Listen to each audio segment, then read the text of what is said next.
अगर आपको भी माता रानी का बुलावा आया है और आप भी वैष्णो देवी जाने का प्लान कर रहे हैं तो ये वीडियो आपके लिए है।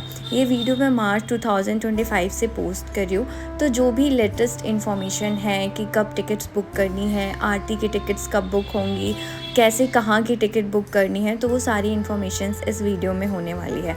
तो वैष्णो देवी पहुँचने के लिए आप बाय रोड जा सकते हैं, बाय ट्रेन जा सकते हैं और बाय प्लेन भी जा सकते हैं। बाय रोड जाने के लिए जो ट्रेन है वो कुछ ट्रेनें जम्मू तक आती हैं और कुछ ट्रेनें कटरा तक डायरेक्ट जाती हैं। तो अगर आप ट्रेन से आ रहे हैं तो आपको ये बात जान लेनी चाहिए कि जम्मू और रेलवे स्टेशन पे इंटरलॉकिंग का काम हो रहा है। तो जो ट्रेन है वो हर ट्रेन 3-4 घंटे लेट हो रही है। कुछ ट्रेनें तो 8-8 घंटे भी लेट चल रही हैं। तो आप अपनी ट्रेन का अपडेट ज़रूर लें। और उसके बाद अगर आप बाय प्लेन आना चाहते हैं तो आप जम्मू तक आप कोई भी प्लेन ले सकते हैं अपनी सिटी से, और वहाँ से फिर बाय रोड आप कटरा तक पहुँच सकते हैं।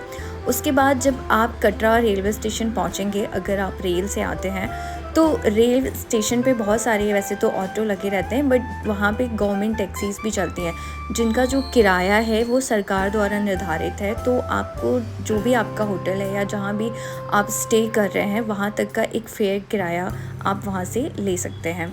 उसके बाद यात्रा शुरू करने से पहले ही आपको RFID कार्ड बनाना होता है। मतलब यात्रा जब आप स्टार्ट करेंगे तो उसके लिए एक आइडेंटिटी कार्ड बनवाना होता है। ये जो कार्ड है वो बहुत इम्पॉर्टेंट है, क्योंकि जब आप यात्रा शुरू करेंगे तो ये कार्ड आपके पास होना चाहिए, और जब यात्रा आप ख़त्म करते हैं तो ये कार्ड आपको वापस करना होता है। और अगर आपने कार्ड खोया तो आपको 100 रुपये का जुर्माना भी लग सकता है। यात्रा शुरू जो करनी है वो 2 मार्ग हैं, एक जो नया मार्ग है और एक पुराना मार्ग है।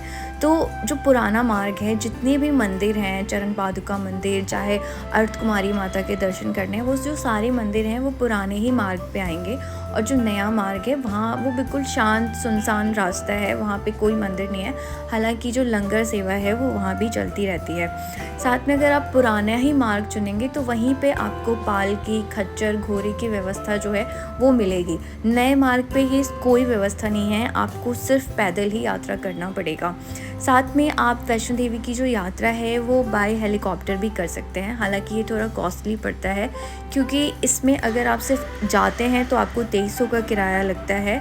मतलब एक तरफ का किराया 2300 का है, और आने जाने दोनों का जो किराया है वो करीब 4400 से 4500 रुपये तक का पड़ेगा। हालांकि जो हेलीकॉप्टर की जो यात्रा है वो कभी भी मौसम के अकॉर्डिंग रद्द हो सकती है। तो यात्रा जब हम शुरू करते हैं, अगर आपको खच्चर पालकी लेना है तो ये रेट चार्ट है वहाँ पे, जो वैष्णो देवी का जो सेवा ट्रस्ट है उनका द्वारा उनके द्वारा ये निर्धारित है। और इसी पे आपको जो भी आप लेना चाहते हैं, चाहे पालकी, चाहे पिट्ठू या घोड़े, वो आप ले सकते हैं और अपनी यात्रा शुरू कर सकते हैं। यात्रा जैसे ही आप शुरू करते हैं वहाँ आपको बाणगंगा मिलती है, और वहाँ से आप हाथ मुँह धो के आप चाहें तो पूरा स्नान करके यात्रा को कंटिन्यू कर सकते हैं।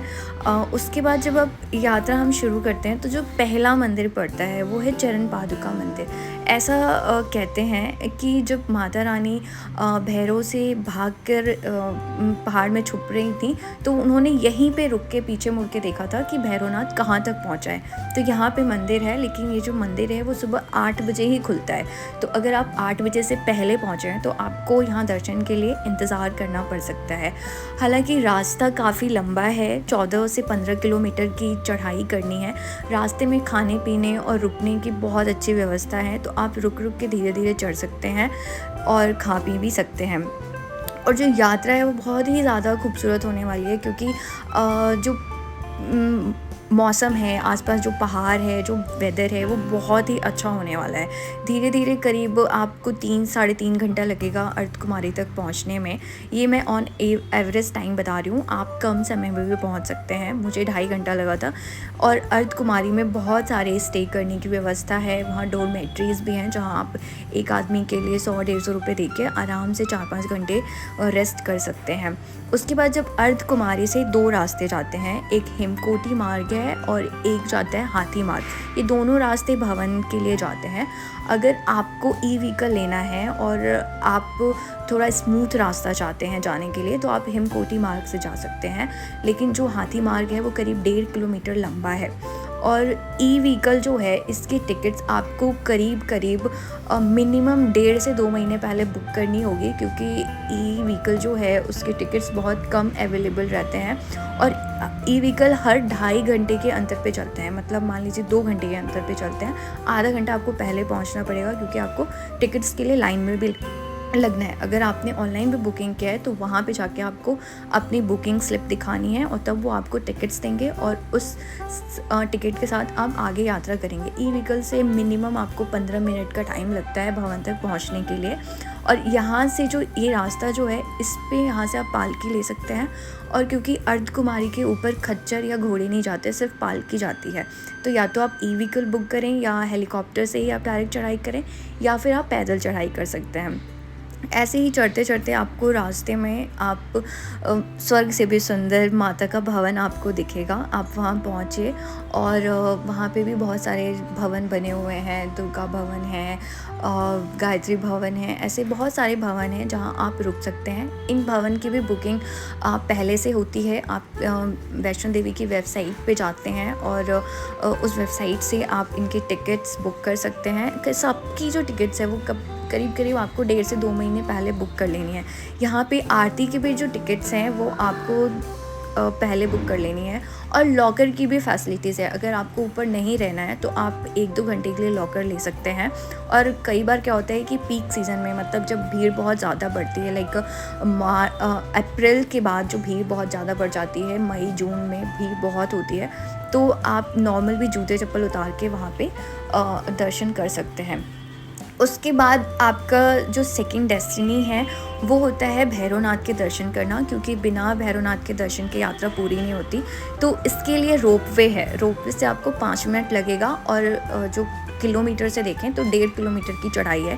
हालांकि जो चढ़ाई है भैरवनाथ की वो बहुत टफ़ है, तो मैं तो यही बोलूँगी कि जो रोपवे है वो एक आदमी का 50 रुपये का किराया लगता है।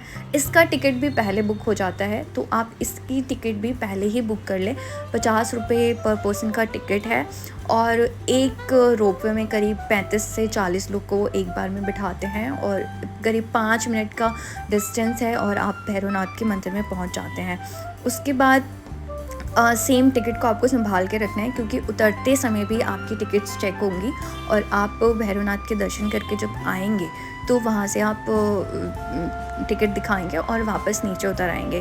भैरवनाथ की जो दर्शन के बाद वहाँ पे एक बहुत अच्छा उन्होंने टेरेस बनाया हुआ है, जो पूरा फ़ोटो सेशन आप वहाँ पे करा सकते हैं। यहाँ से भवन का तो जो दर्शन होता है वो बिल्कुल अद्भुत है, मतलब आप यकीन नहीं होता, ऐसा लगता है कि माँ जो है वो पर्वतों की गोद में बैठी हुई हैं।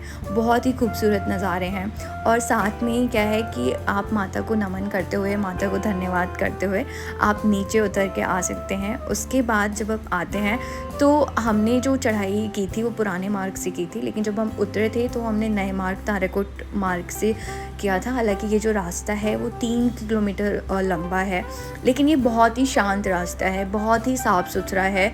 हालांकि यहाँ पे भी खाने पीने की आपको दुकानें मिलेंगी, फ्री लंगर सेवा मिलेंगी, लेकिन थोड़ा शांत रास्ता है। अगर आप रात में और ऑफ सीज़न में चढ़ाई कर रहे हैं तो मैं तो कहूँगी कि थोड़ा बचें इस रास्ते से। और इस रास्ते पे हैं जो व्हीकल्स चलते हैं, जो ऊपर भवन में जो दुकानें हैं वहाँ तक की जो सेवा है उसके लिए यहाँ पे व्हीकल चलते हैं। उसके बाद घर आके कन्या खिलाएं और अपनी वैष्णो देवी की यात्रा को पूरी करें।